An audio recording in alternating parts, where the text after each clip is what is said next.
In this video, we're going to be taking a look at Sphere Finance. We're going to be taking a look at my position, but talk about the recent news, the recent partnerships, and of course, the recent AMA. So stay tuned and enjoy the video. Hey, what's going on, guys? It's Eric here and welcome back to the channel. I hope you guys are having a great day and are doing well. Today we're talking about Sphere Finance. I want to show you guys my holdings, and if we just jump right into it, we can see right now my holdings. I have about 150,000 Sphere tokens, which is currently worth around $760. Now, when I did initially invest in Sphere, I put in about $1,200 of my own money. So right now I am down about $450.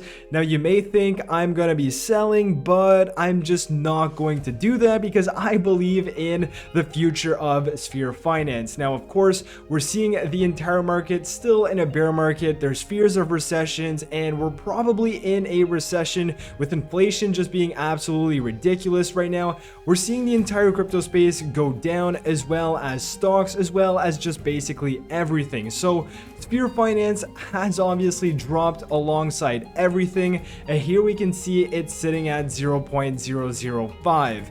Now, I do have a lot of faith in the team. I do think Simsala is actually a mastermind and is building a crazy ecosystem alongside Sphere. So that's why I'm holding. But of course, whatever I do doesn't necessarily mean that you guys have to do the same thing. Now, I'm okay losing my $1,200, but in other cases, and depending on your financial situation, you may want to look elsewhere and you may need that money and of course make your own decisions. But if we just take a look at the entire price of Sphere ever since they switched to USD Plus on Dystopia, so they've paired Sphere Finance with USD Plus, we can see that it's basically been stable from about 0.0049 and it has gone up to about 0.007, but we don't see a lot of movement. We have a bit of volume, not too much, of course, just because of the nature of crypto right now, but we can see that their pairing with USD Plus has benefited the price and stability of Sphere Finance. Now, if we move on and we talk about the news surrounding Sphere Finance today, they had an AMA and we have Kato here. He's an amazing community member. So definitely go follow him because you don't want to miss his threads. He brings everything to you in one piece. And today we're going to be taking a look at what he has to say. So here we have obviously cross-chain. We know Sphere Finance was always looking to go cross-chain, and here we have even more blockchains than previously announced. So we have BSC, we have Avalanche, we have Crow, we have Near, Phantom, Arbitrum, so on and so forth. And of course, this is all going to be to provide liquidity as a service, and Dystopia and Penrose is going to remain as is, and they are basically going to be just adding it on different blockchains. So this just that is absolutely insane because right now we're only on Matic. Imagine just having the accessibility to all these other blockchains and all of these other investors that may want to participate in Sphere's ecosystem. Well, now they would have access to it once this cross-chain expansion comes into play. Now, here we had some sort of an effect as soon as this news was launched. Earlier today, it went up by about 12%, but as we saw over the last few hours, the price has gone back down to about 0.005. So we've seen the hype kind of die down, but of course, it hasn't actually launched yet. This was just the announcement, and in my opinion, when this cross-chain feature goes live, well, we're going to see a lot more volume in my opinion. Now, if we continue on with this cross-chain expansion, how does it benefit Sphere and how does it benefit holders like you and I? Well, as we know, Sphere is all about liquidity as a service. They're trying to build that liquidity, the deep liquidity of DeFi, and have people have trades routed through their deep liquidity and then generate a percentage of those trades and basically make money that way and then use it to build the Sphere ecosystem. So that's exactly what is said here. Obviously, a portion is always routed back to the Sphere treasuries. There's more yield earned farming treasuries, as well as more buybacks and burns and deflation and price appreciation, because of course, if Sphere Finance is using some of that profit from the trading fees and buying back their token and burning it.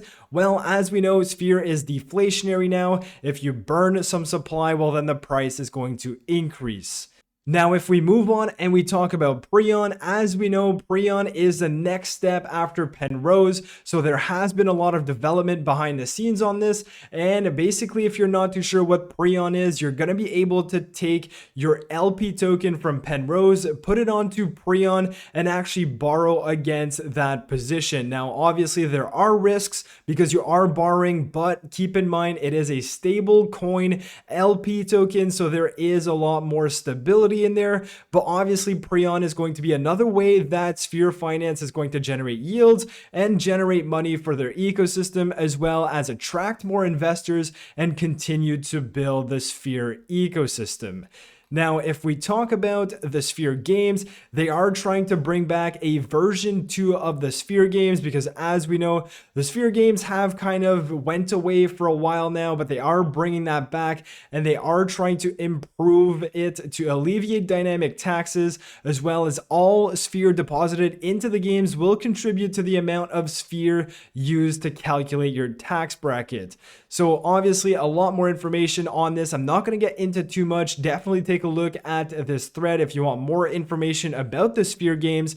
So moving on to Dystopia and Penrose. In Dystopia, there's about 13 million total value locked, and in Penrose, there's about 10 million total value locked. So as Dystopia continues to expand, we are obviously going to see much more people, much more volume using this exchange, and as well as better swaps and less price impact. Because of course, if you have more liquidity, you have more volume, well, there's obviously going to be less of a price impact if people use it more often. Now, again, another thing we are still waiting on is the Galaxy Marketplace, where people are going to be able to buy Sphere for a discounted price, and obviously whales are going to be able to sell their Sphere at a discount as well. So that is still upcoming. And then we have more information here. We have the wall and the general sentiment. Of course, the general sentiment of crypto as a whole right now is taking a beating just because we are in a bear market. But in my opinion, Sphere is taking this time to continue building their ecosystem, continuing to partner strategically with other projects, and hopefully when this crypto rally starts again, Sphere is going to be positioned to be one of the better projects.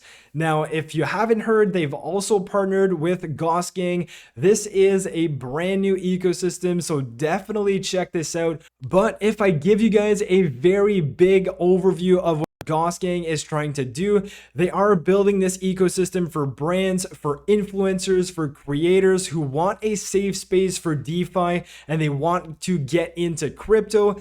They're going to be focusing their efforts on that demographic and basically bringing people into crypto, and Sphere is partnering with them to provide liquidity to them. So that is definitely something good, and they are eventually going to create their own blockchain, and they're also going to have some sort of vetting process to avoid having scammers build on this blockchain to provide even more safety for these brands and for these influencers that may want to participate in crypto. Now, I am going to suggest going on to Sphere Finance's YouTube, listening to Price Time talk about Gosking. There's a great explanation here, so head on over to this YouTube channel. I'll leave a link in the description below, and he does a fantastic job explaining everything you need to know about this project and partnership.